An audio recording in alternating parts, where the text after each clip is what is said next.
Hello. अब हम पढ़ते हैं स्ट्राइडर या फिर नोइजी ब्रीदिंग। इसको नोइजी ब्रीदिंग भी कहते हैं या फिर नोइजी रेस्पिरेशन भी कहते हैं। ये कोई डिजीज़ नहीं है, ये क्लिनिकल प्रेजेंटेशन है। बस नोइजी रेस्पिरेशन या नोइजी ब्रीदिंग क्यों होती है? क्योंकि टर्बुलेंट एयर फ्लो हो जाता है through the narrowed air passage narrow हो जाता है, उसकी वजह से नोइजी रेस्पिरेशन होती है। ठीक है, अब तीन टाइप की हो सकती है, अगर इंस्पायर करते हुए आवाज़ आ रही है, या फिर एक्सपायर करते हुए, या फिर बायफेजिक मतलब कि इंस्पायर करते हुए भी और एक्सपायर करते हुए भी दोनों टाइम नॉइज प्रोड्यूस होती है। ठीक है, जैसे ये डायग्राम है, मैं जैसे इंस्पिरेटरी स्ट्राइडर होगी ना, तो उसमें कौन से स्ट्रक्चर्स इन्वॉल्व रहेंगे? एक तो स्फेरिंक्स और एक सुप्राग्लोटिस। ठीक है, और अगर एक्सपायरेटरी स्ट्राइडर होगा मतलब तो फिर उसमें कौन से स्ट्रक्चर्स का इन्वॉल्वमेंट होगा? या तो होगा थोरेसिक ट्रैकिया का या फिर ब्रोंकाई। ठीक है, जो बीच का पोर्शन होता है बायफेजिक वाला, ग्लोटिस, इसमें कौन से स्ट्रक्चर्स आते हैं? ग्लोटिस, सबग्लोटिस और सर्वाइकल ट्रैकिया। अगर ये स्ट्रक्चर्स में कोई डिफेक्ट होगा या पैथोलॉजी होगी तो फिर हमारी बायफेजिक स्ट्राइडर होगा। ठीक है, अच्छा अब बात करते हैं। अब लेट्स सी कि भाई इसकी इटियोलॉजी क्या क्या हो सकती है। या तो कंजेनाइटल हो सकता है बाय बर्थ, या फिर एक्वायर्ड हो सकता है। एक्वायर्ड पहले देख लेते हैं। एक्वायर्ड में क्या है, दो टाइप्स के हो सकते हैं, ए फेब्राइल या फिर फिब्राइल।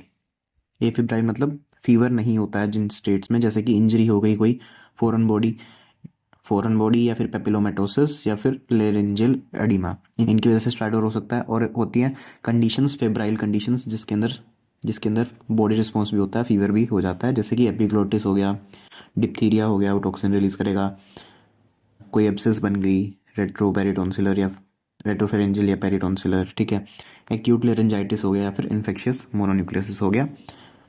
ठीक है, इन सब में बॉडी रिस्पॉन्स आता है, फीवर आता है, तो ये फिब्राइल के अंडर आते हैं।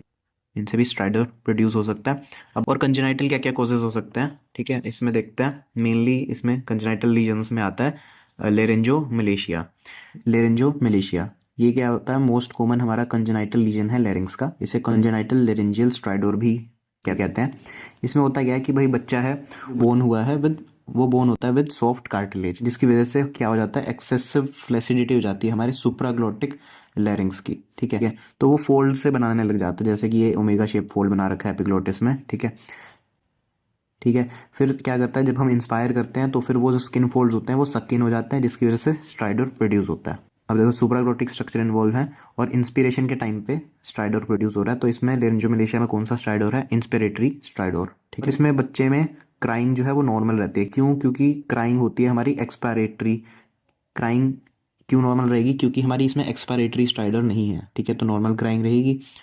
ठीक है, और ये नॉर्मली लेरिंजोमलेशिया प्रेजेंट होता है एट बर्थ। यूजुअली ये 2 साल के अंदर अपने आप ही ठीक हो जाता है। ठीक है, डायग्नोसिस कैसे करते हैं? फ्लेक्सिबल लेरेंजियोस्कोप। ठीक है, और ट्रीटमेंट इसका वैसे तो अपने आप ही ठीक हो जाता है, अगर नहीं ठीक हो तो ट्रेक्योस्टोमी या फिर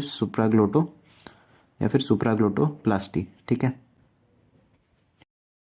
ठीक है, मेजरली तो हमारा यही होता है कंजेनाइटल लीजन्स में।